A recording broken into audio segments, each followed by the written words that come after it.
Bonjour, comme on dit, jamais 203, notre troisième épisode déjà, comme quoi ça avance très très vite. Nous allons évoquer toujours notre thématique autour de Saint-Louis, mais aussi de la couronne d'épines.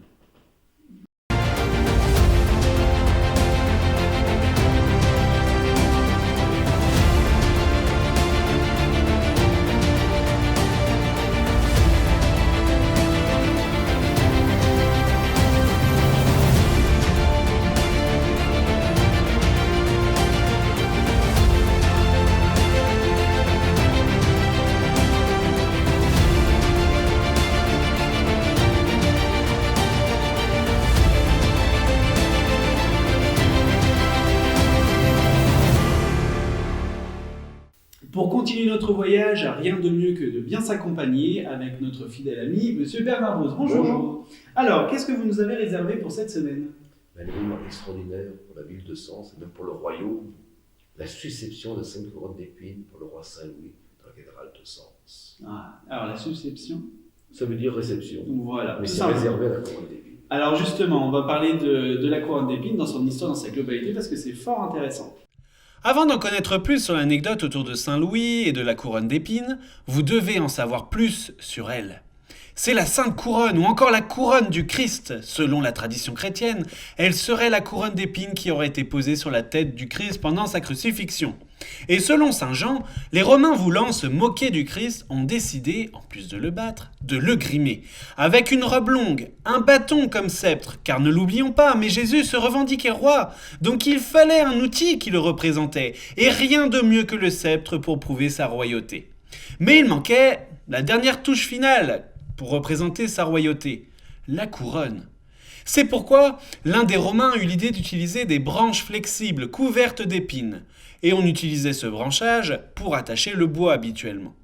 Bien évidemment, cette couronne, c'est plus qu'un symbole. On se souvient bien sûr du film La Passion du Christ et ce visage ensanglanté. C'est en partie à cause de cette couronne tranchante d'ailleurs. Beaucoup se revendiquent propriétaires de la couronne entre Paris, Munich, Bologne, Pise ou Trèves. Quoi qu'il arrive, Sens en est peut-être partiellement le propriétaire. Mystère. Alors certes, c'est un objet quand même assez impactant dans l'histoire, mais qu'est-ce qu'elle vient faire à Sens? Voilà, ça remonte à un certain temps. Vous savez, on avait fait une croisade, la quatrième, qui Oui, avait un peu dévié. dévié, oui. On attaquait nos ennemis, on attaquait nos amis.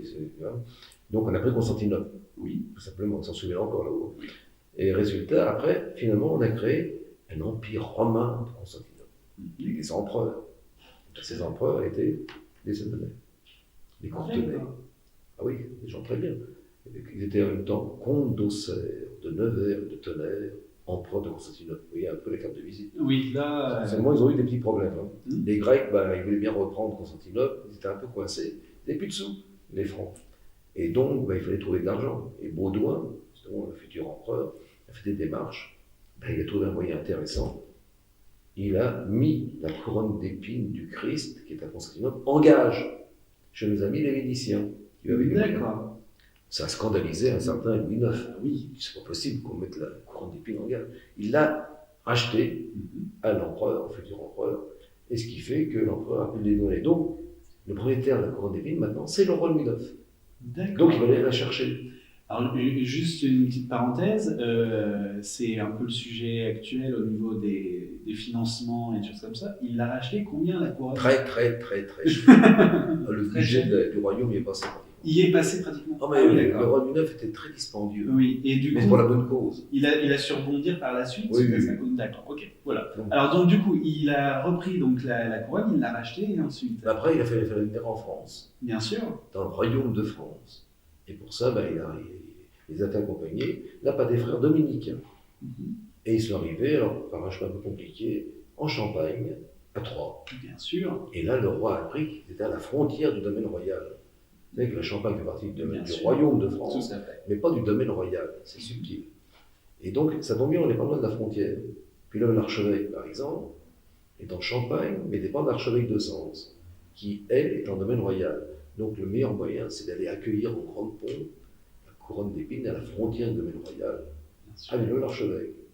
Donc le roi va y aller avec toute sa cour, avec les évêques, avec l'archevêque de Sens, Gauthier Cornu, qui va être chargé de faire le reportage. Il a déjà un reporter aussi à l'époque. Voilà, comme quoi. Chaque fois, toc toc, c'est lui qui devait le faire. Bon. D'accord. Et donc on arrive, et donc le roi accueille les 5 couronnes d'épines. Voilà ce que dit par exemple Gauthier Cornu, là voilà, ce très beau reliquaire d'or très fin dans lequel reposait la Sainte Couronne. On ouvrait le couvercle, et aux yeux de tous les assistants apparut la perle inestimable. Avec quelle dévotion, avec combien de larmes et de soupirs, elle fut examinée par le roi, la reine et leur suite. Ah, c'est beau, très très donc, beau. ça s'arrête à un endroit qui s'appelle maintenant Monnier-le-Repos. D'accord. La couronne d'épines. Alors justement, donc bien évidemment, il y avait un fort impact autour de la royauté et de la couronne, mais est-ce que la population s'est prêtée au jeu justement de ce déplacement? L'enthousiasme absolu. Ouais, c'était vraiment l'événement. Le 10 août, donc ils sont à l'archevêque, ils arrivent à Sens, et donc ils s'arrêtent d'abord le soir à l'abbaye de Saint-Pierre-le-Vif, qui est à l'entrée est de Sens. Et c'est le lendemain matin, le 11 août, là, c'est grandiose. Le roi est pieds nus avec son frère Benoît pieds nus. Et la foule est là partout. Et même, vous voyez, j'ai le reportage encore, voilà. aujourd'hui. Le lendemain, on l'emporta à Sens, au milieu de toute la population accourue sur la route. En tête, à l'entrée de la ville, le roi, pieds nus, vêtu d'une seule tunique avec son frère Robert, en mise aussi humble, chargea sur ses épaules et emporta le fardeau sacré. Il était suivi et précédé de soldats ayant quitté leurs chaussures. La ville en joie sortit à leur rencontre, les communautés religieuses vinrent en procession, les cœurs de l'église cathédrale en ornement de soie, les moines et autres religieux portaient les corps et reliques des saints dans leur pieuse imagination, les saints désiraient venir à la rencontre du Seigneur. À qui on faisait retentir les louanges du Seigneur. La ville étalait ses tapisseries, tentures et autres objets précieux. Les cloches sonnaient, le peuple applaudissait de joie. Les cierges et les chandelles entrelacées étaient allumées sur les places dans tous les quartiers. La couronne fut portée à l'église Saint-Étienne, premier martyr. On la découvrit à la foule, ainsi apparut au grand jour la cause d'une telle liesse. Ah, c'est beau, voyons, c'est des reporters qui savent bien écrire. Un côté connu, c'est pas mal non plus. Hein. Oui, voilà. Alors justement, là, la couronne a été un petit peu dans l'actualité il y a quelques mois avec l'incendie de Notre-Dame. Mais j'ai appris aussi qu'il y avait un morceau ici à Sens. Ah oui, c'est normal. C'est comme ici qu'on l'a reçu. Bon, alors après, le roi l'a emmené à Paris, il l'a construit pour la Sainte-Chapelle, et ensuite, c'est passé à Notre-Dame. Mais c'est vrai qu'ici, on a plusieurs éléments de la couronne d'épines du Christ. Il y a une épine donnée par Saint Louis lui-même, oui, et un morceau du jonc de la couronne d'épines. Alors ça, c'est quand même quelque chose d'exceptionnel. Exactement. Et qu'on peut retrouver Au trésor. Au musée de Sens. Exactement. Voilà. Le reliquaire du jonc d'un morceau de la couronne d'épines est présent dans la cathédrale de Sens, exactement son trésor. Voilà, son trésor. Et justement, en parlant de cathédrale, nous allons découvrir ce gros monument qui jonche le centre même de Sens, la cathédrale. La cathédrale de Sens, immense monument qui surplombe la ville. De son nom, la cathédrale Saint-Étienne, ou de son plus grand nom, la cathédrale métropolitaine et primatale Saint-Étienne de Sens, est le symbole religieux de Lyon. Sa grande particularité, c'est son architecture gothique, ce qui en fait l'une des premières conçues de cette manière. L'édifice a été érigé à partir de 1130 et il faudra entre 60 et 70 ans pour fixer la dernière pierre, ce qui n'est pas si long pour un édifice de cette taille. Vous y croyez ? Bien sûr que non, car il y a la tour sud, le clocher ou encore le transept qui sera achevé qu'en 1535, donc plus de 400 ans plus tard. Vous êtes rassurés, n'est-ce pas ? J'oubliais de vous dire l'initiateur du projet, Henri Sanglier. Au-delà d'un nom familier des chasseurs et autres amis des bêtes, il a beaucoup fait pour la ville et je pense que nous y reviendrons dans un prochain épisode de À l'aube des mystères. Si vous voulez observer les nombreux vitraux, dont celui de Thomas Becket, la cathédrale est ouverte pour des visites guidées pendant l'été pour un tarif de 6,50 € et gratuit pour les moins de 12 ans.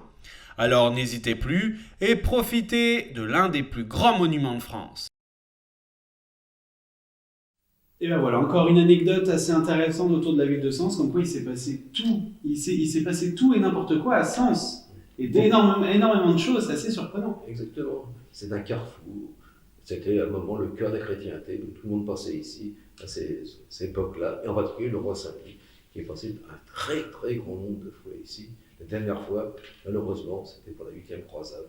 Oui. Et quand il repassera, c'est son cadavre, son corps qui repassera devant la cathédrale de Sens. Donc une tour venait de s'effondrer. Oui, Voilà, comme quoi, même les monuments voulaient pleurer la mort du roi. Et ben c'était fort intéressant, merci beaucoup. Et quant à nous, on se retrouve la semaine prochaine pour un tout autre sujet de À l'aube des mystères et Sens et tous ses secrets.